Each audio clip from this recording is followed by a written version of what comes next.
Saquon Barkley, to me, as far as I'm concerned, was the MVP of the league.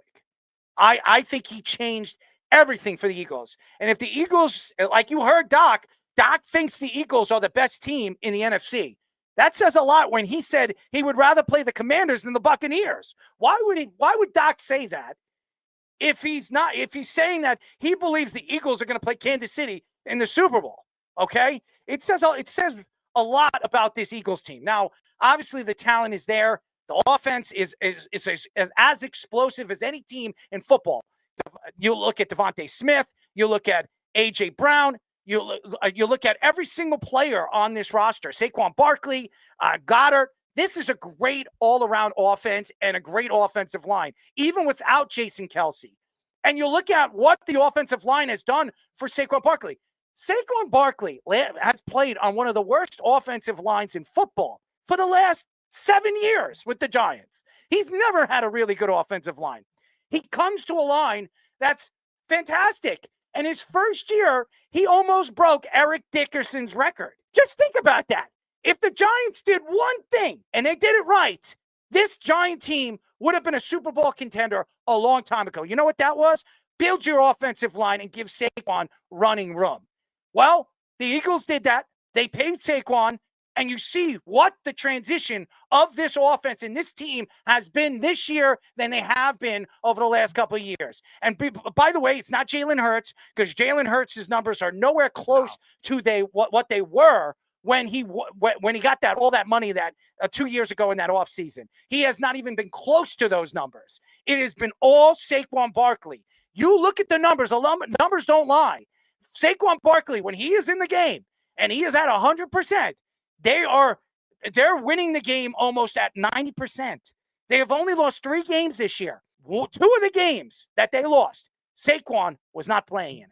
So that says a lot. That spells something, and it smells like something. It smells like Saquon is the MVP. If you're going to do what he's talking about, you better give a MVP to the front office. I mean, they might have got the coach wrong, but getting A.J. Brown, getting Devontae Smith, they can't load the box. They got Goddard at tight end who can block and receive.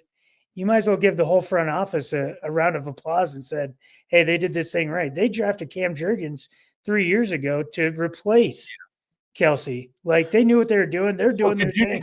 So could you do 2 MVPs? You're ahead of the curve. Yeah, could you do like a front office MVP and right? then like a because they're such an advantage of them not being able to load the box because you got A.J. Brown and Devontae Smith able to take the top off. Like, they got a stacked team, and I'm not doubting they're going to go to the Super Bowl this year probably. Well, the last time the NFL had co-MVPs was 2003 when Peyton Manning and Steve McNair split the vote 16 each. I didn't know that until I just looked it up. So it's been 21 years. It's 21 years since then, and I think it happened one other time in the 90s as well. So Barry Sanders. It does happen.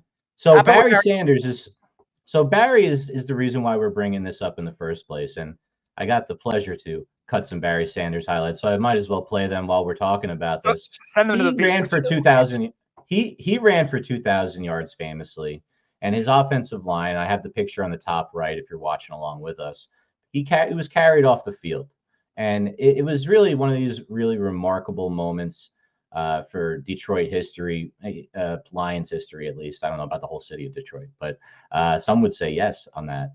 Look how great he was. It's just unbelievable, the stuff they did. And Saquon Barkley's the closest thing, plays the closest way to him, man. And when he was drafted by the Giants, I was just like, man, we got our Barry Sanders. And we really did, but we didn't surround him. Just like Barry Sanders wasn't surrounded correctly in Detroit for most of his career. He didn't need to be. He really didn't. He's better than Saquon, but Saquon's the closest thing to him. I also think Barry Sanders knows that the closest thing to him as a player is Saquon Barkley. I think he's watched enough Saquon Barkley, film that you're like, oh, okay, I did that. I did crazy things like that.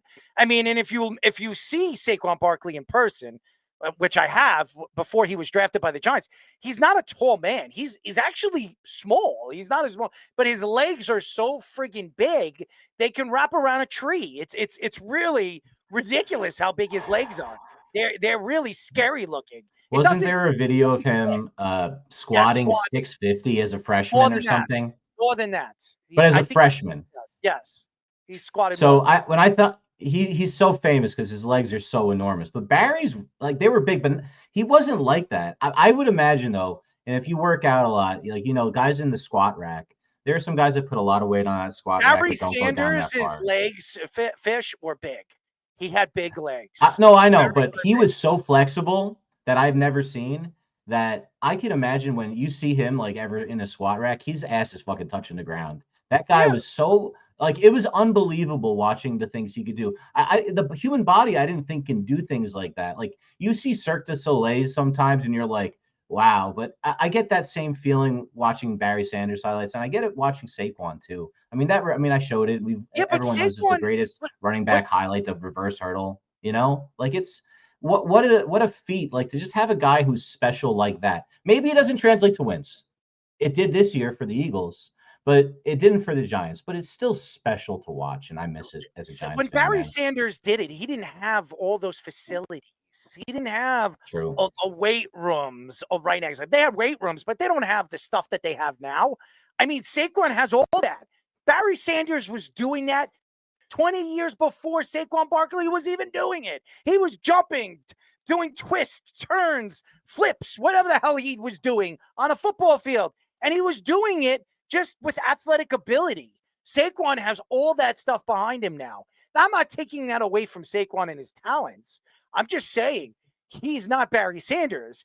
I don't think there's ever going to be a player, just like there's never going to be a Michael Jordan. So everybody trying to compare Kobe Bryant, Steph Curry, or LeBron James to that man.